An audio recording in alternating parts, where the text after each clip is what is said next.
Officials are at the premises of pay TV platform StarSAT, apparently removing broadcast equipment from the building.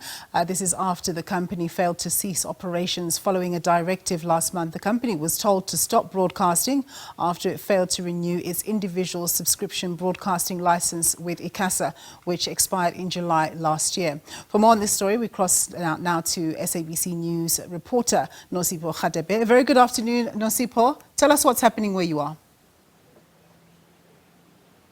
A very good afternoon to you, Nompu, and to the viewers at home.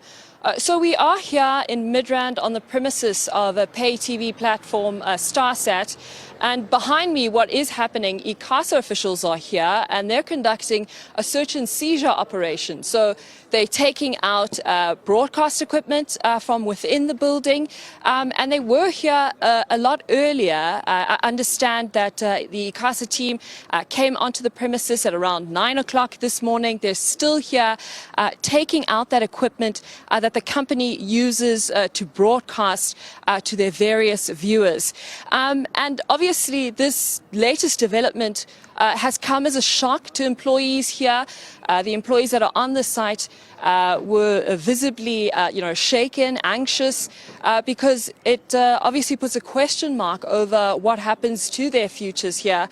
And it follows yesterday as well a media briefing by the company. The head of public affairs, Pule Mabe, telling us yesterday that the company was doing everything that it can to continue operating, and that's, as you said, after their individual broadcasting license was not renewed when it needed to be renewed, and the company has continued to operate despite that license needing to be renewed. But I've got the marketing manager with me, Jan Hendrik Harmse, just to sort of take us through exactly what's happening and what's next for this company. Jan, a very good afternoon and welcome to the program. Good afternoon. Thank you for having us. All right, Jan, talk to us about what happens now as we see ICASA officials taking out equipment. Talk to us about what's happening. So just after 9, they arrived with a search and seizure order, and they started unplugging things. They started just ripping out all the equipment we need to broadcast, but not just to South Africa, but to the rest of Africa as well. So as we speak, our customers have nothing showing on their screen. They won't even be able to see this broadcast happening right now. And many other countries in Africa are also black on screen because they didn't bring the right technicians to ask us what they should remove. So we have no idea what the damage is. They're still carrying things out, as you can see. We only hope that we can resolve this with the courts because we have approached them. We were there this morning before ICASA arrived, but they went ahead with the search and seizure anyway. So now we're challenging that urgently. And so what happens then for employees, as the broadcast equipment is being taken out, people are out here standing, watching as this unfolds. What next then for employees? Well, it's obviously very scary when you see the stuff you need is being pulled out. We're going to keep engaging with ICASA. If we have to go to the courts, we're going to go to the courts because we want our employees to still have a job. These people are incredibly talented. They work very hard. It's very difficult to find a job in the industry. So we're just going to try and do as much as we can to resolve this issue.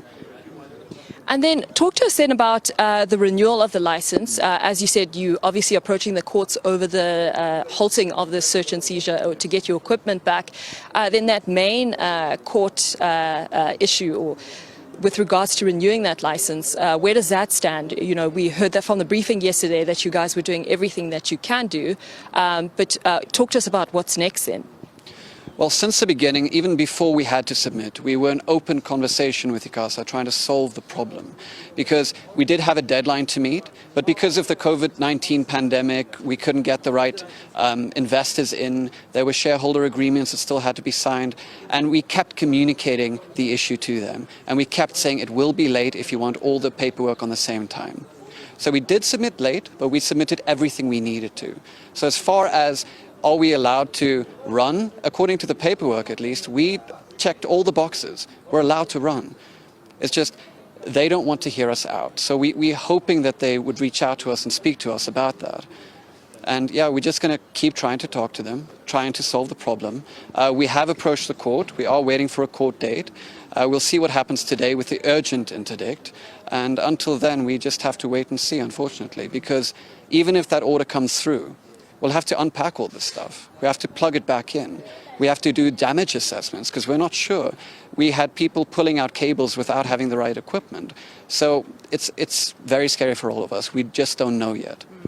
And we sort of got an understanding of how many employees, work at this company. Talk to us then about the number of employees who are being affected by this, as well as your subscribers who you've mentioned would obviously not be able to see this broadcast that's taking place now.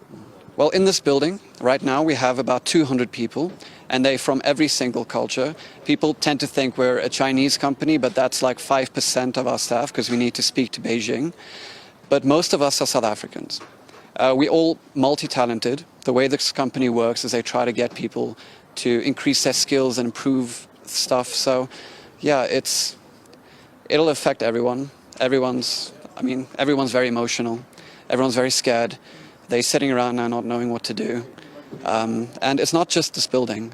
In the field, we have over 800, it's between 800 and 1,000, I forget, that we have installers. So these are people that live in the community. They live in informal settlements.